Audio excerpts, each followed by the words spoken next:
اولاد آدم کا کوئی عمل اتنا مقبول نہیں جتنا کہ قربانی کا عمل مقبول ہے.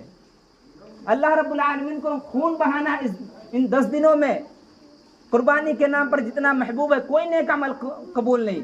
ہمیں چاہیے پورے ذوق کے ساتھ، پورے شوق کے ساتھ، پورے احترام کے ساتھ ایک جانور خریدے اور اللہ کے راہ میں اسے قربان کریں. تم دیکھو حضرت ابراہیم علیہ السلام نے کیسی قربانیاں دی ہیں. یہ دین سنت ابراہیم علیہ السلام کی نسبت حضرت محمد رسول اللہ صلی اللہ علیہ وسلم کی امت کو ملی ہے. فرمایا سنت ابیکم ابراہیم هو سماکم المسلمین. اللہ نے تمہیں مسلمان بنایا ہے. حضرت ابراہیم علیہ السلام کی نسبت اس امت سے جوڑی ہے. حضرت ابراہیم علیہ السلام نے جب خانہ کعبہ کو بنا رہے تھے، حضرت ابراہیم علیہ السلام نے اس امت کے لیے دعائیں مانگی تھی.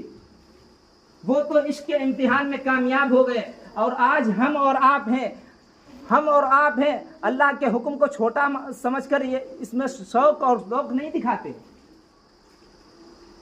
ہمیں چاہیے یہ تھا کہ ہم حلال کمائی کا جانور ایک خرید کر ہم اپنے ماں باپ کے نام پر قربانی کرتے، ہم اپنے نام سے قربان کرتے کہ ایک جانور بطور گواہ ہمارے پیش کیا جائے گا اللہ رب العالمین کی بارگاہ میں.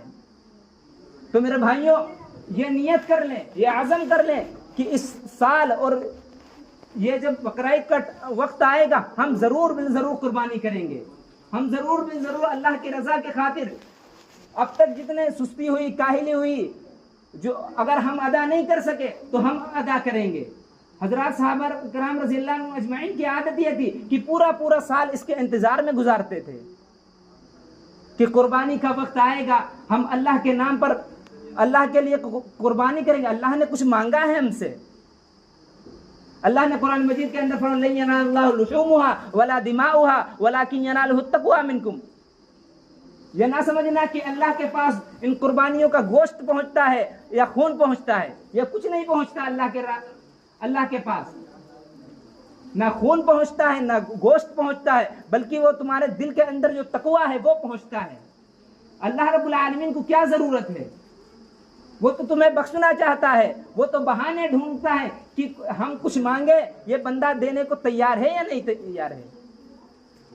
ہم اس کے لیے وہ جنتیں تیار کر رکھی ہیں جس کو نہ کسی آنکھ نے دیکھا، نہ کسی کان نے سنا.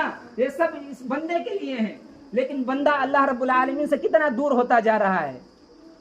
نہ نمازوں میں دل لگتا ہے، نہ روزوں میں نہ روزہ ہم رکھتے ہیں، نہ ہم زکوٰۃ ادا کرتے ہیں. قربانی کا وقت آتا ہے پھر بھی ہم اس کا شوق نہیں رکھتے کہ ہم بھی حضرت ابراہیم علیہ السلام کی طرح ہم بھی کہتے ہیں جو اللہ نے آپ ہم سے مانگا ہے، جو کہا ہے ہم وہ کریں گے. تھوڑا سا سوچیں کہ حضرت ابراہیم علیہ السلام کو کیسا اللہ نے حکم دیا تھا کہ بیٹے کی گردن کے اوپر چھری چلانا ہے. یہ کوئی چھوٹا کام ہے، یہ کوئی چھوٹا حکم ہے. 1 منٹ 1 لمحہ کے لیے نہیں سوچا. اپنے بیٹے سے کہا اے بیٹے میں نے خواب میں دیکھا کہ اللہ رب العالمین کہہ رہے ہیں کہ تجھے ذبح کرنا ہے اللہ کے راہ میں. حضرت اسماعیل علیہ السلام نے کیا فرمایا؟ ستجدنی انشاء اللہ من الصابرین. اے ابا جی وہ کر گزری ہے. وہ تھا ایمان ان کے دل کے اندر، وہ تھا شوق.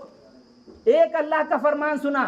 آج ہم پورے قرآن مجید کی آیتیں سن لے پھر بھی ہمارے دل کے اندر خوف پیدا نہیں ہوتا.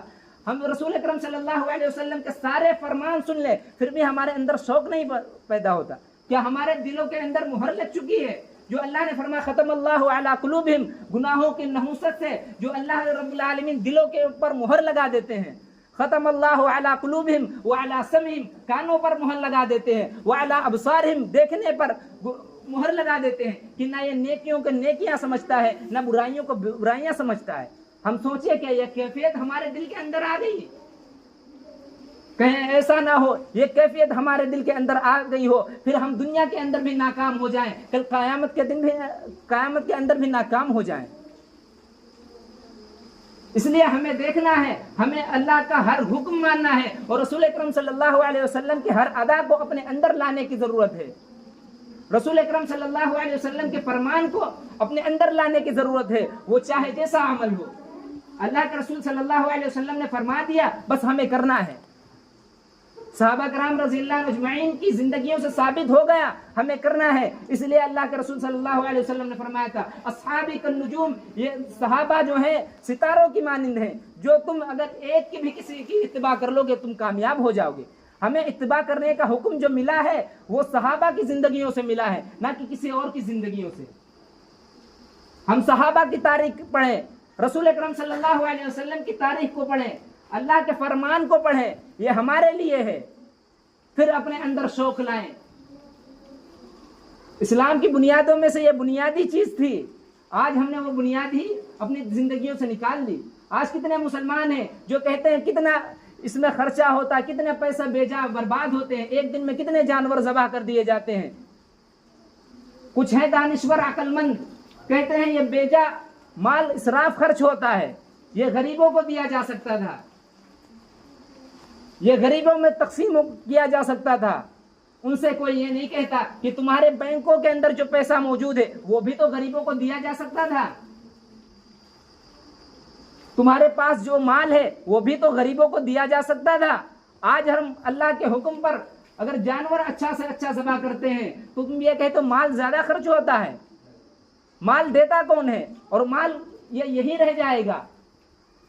ہمارے ساتھ نیک اعمال جائیں گے. نیک اعمال میں اس مہینے میں جو سب سے چیز کرنے کی ہے، سب سے اول ہے وہ قربانی ہے. اس لیے قربانی کے شوق کو اپنے اندر لائیں اور ہر مسلمان ارادہ کرے، نیت کرے کہ اس سال ہم ضرور اپنے والدین کے نام سے قربانی کریں گے، ہم اپنے رشتہ داروں کے نام سے قربانی کریں گے، ہم اپنے نام سے قربانی کریں گے. اس لیے کہ جب ہم قربانی کرتے ہیں اس کا خون گرنے سے پہلے اللہ رب العالمین ہماری مغفرت فرما دیتا ہے. یہ کوئی چھوٹی بات ہے کہ ہماری مغفرت ہو جائے؟ زمین پر خون گر نہیں پاتا کہ اللہ رب العالمین ہمیں بخش دیتے ہیں. ہمیں اور کیا چاہیے؟ ہمیں بخشش تو چاہیے. جو ہم نیک اعمال کرتے ہیں جو صرف اس لیے کرتے ہیں اللہ ہم سے راضی ہو جائے، اللہ ہم سے خوش ہو جائے.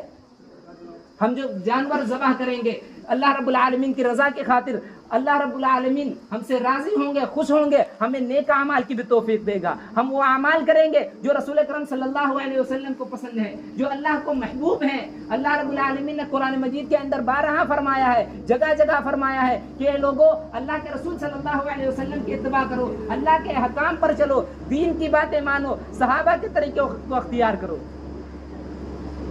تم یہ نہ سمجھنا کہ تم نے لا الہ الا اللہ محمد الرسول اللہ پڑھ لیا ہے، تم نے کلمات طیبہ حضرت محمد الرسول اللہ صلی اللہ علیہ وسلم کی امت میں پیدا ہو گئے، پھر جو چاہے کرتے رہو، جو سمجھ میں آئے کرتے رہو. نہیں، بلکہ ہمیں رسول اللہ صلی اللہ علیہ وسلم کے طریقے کے مطابق کرنا ہوگا. ہم کلمہ پڑھنے کے بعد ہم دین محمد صلی اللہ علیہ وسلم کے اختیار کرنے کے بعد ہماری اپنی کوئی مرضی باقی نہیں رہتی، ہماری اپنی کوئی مرضی نہیں ہے. ہم دین کے مطابق چلیں گے، دین پر عمل کریں گے، یہ ہماری مرضی ہونی چاہیے. صحابہ کرام رضی اللہ عنہ اجمعین نے جب کلمہ پڑھا انہوں نے اپنی عیش والی زندگی، عشرت والی زندگی، اپنے بہترین زندگی قربان کر دی، اللہ کے رسول صلی اللہ علیہ وسلم کی اتباع میں آ گئے. تب قرآن نے فرما دیا رضی اللہ عنہم ورضوا عنہ، ہم ان سے راضی ہو گئے، یہ ہم سے راضی ہو گئے. جب انہوں نے اپنی زندگی، منمانی زندگی کو چھوڑ دیا، جب رسول اکرم صلی اللہ علیہ وسلم کے طریقے کو اختیار کر لیا، جب رسول اکرم صلی اللہ علیہ وسلم کی اتباع میں اپنی زندگی گزارنے لگے، تب رضی اللہ عنہ ورضوا عنہ کا لقب ان کے ساتھ جوڑ دیا گیا. آج ہمارے ساتھ بھی ایسا ہی ہوتا اگر ہم رسول اکرم صلی اللہ علیہ وسلم کے فرمان پر لبیک کہنے والے ہوتے، ہم اللہ کے حکم کو آگے کرنے والے ہوتے. بلکہ آج ہم تو راستے اختیار کرتے ہیں نیک اعمال سے کیسے بچے، کیسے ہم بچ سکتے ہیں نیک اعمال میں ویسے بچے. اگر آج ہمارا مال قربان کرنے کی باری آئے ہم چھپتے ہیں، ہم یہ سمجھتے ہیں کہ ہمارا مال کہیں لگ نہ جائے. اگر گناہوں کے کام میں آتا ہے ہم ایسا خرچ کرتے ہیں کہ ایک دوسرے سے آگے بڑھنا چاہتے ہیں، لیکن اللہ کے فرمان پر، دین کے نام پر ہم اپنے مال کو نہیں نکالتے. صحابہ کرام رضی اللہ عنہ اجمعین نے سب کو لگا دیا. ہم نے 12 کتابوں کے اندر پڑھا، آپ نے سنا ہوگا کہ صدیق اکبر رضی اللہ عنہ اجمعین نے اپنے گھر کا سارا مال لگا دیا، عثمان غنی رضی اللہ عنہ نے سارا مال لگا دیا. جب ہجرت کر کے مکہ سے مدینہ گئے سب کچھ چھوڑنا پڑا، کس کے لیے؟ اپنی زندگی کے لیے نہیں، اپنی عیش عشرت کے لیے نہیں، بلکہ دین کے لیے۔ آج ہم سے دین کے جو احکام فرض ہیں وہ ہم سے ادا نہیں ہوتے۔ اس لیے میرے بھائیوں، ہم یہ دیکھیں کہ ہماری زندگیوں میں کتنے اللہ کے حکم ہیں، اور جو اللہ کے فرمان ہیں اسے ادا کرنے کی کوشش کریں۔ اور اس مہینے کی سب سے بڑی عبادت اور سب سے زیادہ اللہ کو محبوب جو عمل ہے وہ قربانی کا ہے۔ اس لیے میرے بھائیوں، ہر ساتھی یہ ارادہ کرے کہ اس سال ہم ضرور اپنے والدین کی طرف سے اور اپنی طرف سے قربانی کریں گے۔ اللہ رب العالمین ہم سب کو کہنے سننے زیادہ عمل کی توفیق عطا فرمائے۔